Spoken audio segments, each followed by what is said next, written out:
সম্প্রতি বেশ কিছুদিন বঙ্গোপসাগরের আবহাওয়া খুবই খারাপ ছিল, জেলেরা ফিশিং করতে পারে নাই।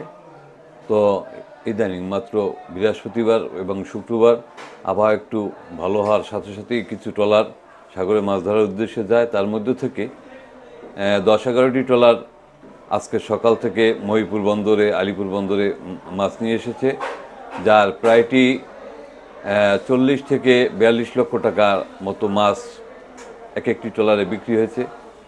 আল্লাহ চায় তো যদি এভাবে সামনের দিনগুলোতে যদি মাছ হয়, তবে জেলেদের যে অভাব অনটন, যেভাবে বাজার লস ছিল, এই ঘাটতিগুলো পূরণ হবে এবং তারা স্বাবলম্বী হবে বলে আমি আশা করি। আমি সকলের কাছে দোয়া চাই।